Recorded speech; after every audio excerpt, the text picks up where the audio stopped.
born in Queens to Fred and Mary Ann Trump. His father was a builder and was the greatest influence in young Donald's life.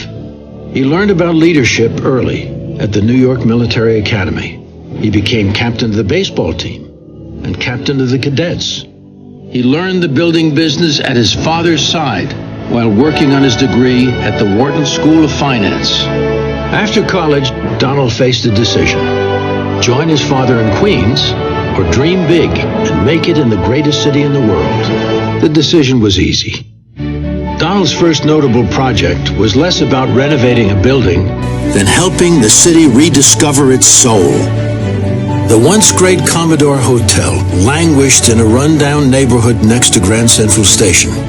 The hotel was sold to the one developer who showed that he had the kind of drive, backing, and imagination that would be necessary. They chose Donald Trump. Donald convinced the banks that they had a moral obligation to invest in New York and negotiated a tax abatement with the city, jump-starting the project and creating new construction and hotel jobs. Donald's striking new building revitalized the neighborhood. More Trump buildings helped change the skyline of New York. Building in New York was not easy, but Donald was never more frustrated than watching the city waste 6 years and $13 million trying to rebuild Central Park's Wallman ice rink. Donald was astounded. It took him only 2 years to build Trump Tower. So he stepped in and took over the project. He finished in 3 months and under budget.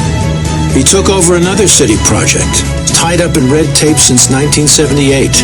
Donald transformed a landfill into a championship public golf course and saved the city millions. Donald will tell you his secret for success is a strong team.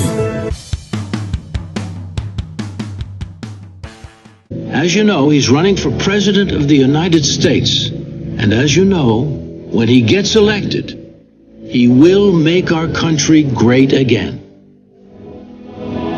The story begins in New York in the early 70s.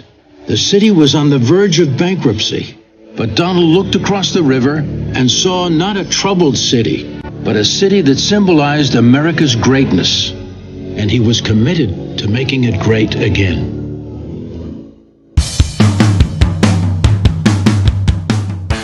He just has that knack of finding the right person, the qualified person. He doesn't need to do this, but what's been happening over the last 8 years has been so tragic for the course of our nation, he simply had to do this.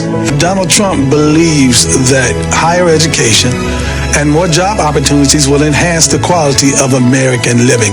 Donald is committed to protecting our families and keeping our cities safe. What I see out of Donald Trump, it starts with a message. It starts with a positive message of respect for the American law enforcement officer. But we need it from our national leaders, and that's where we're not getting it right now. He is the Trump is a guy, brand new, comes in, shakes up Washington, changes policies on taxes and regulations and helps businesses, and middle-income wage earners will get a raise for the first time in 15 years. Donald will stand up for America.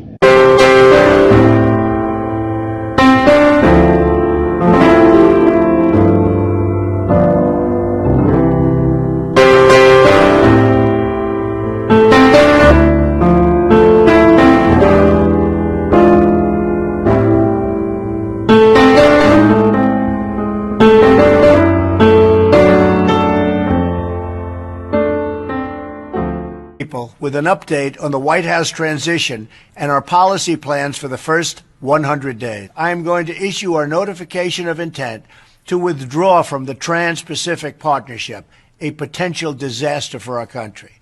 Instead, we will negotiate fair bilateral trade deals that bring jobs and industry back onto American shores. On energy, I will cancel job-killing restrictions on the production of American energy, including shale energy and clean coal, creating many millions of high-paying jobs. That's what we want. That's what we've been waiting for. He admires people who put themselves directly on the line. Today, he's not only putting himself on the line, but under fire. Leadership and vision will make America great again.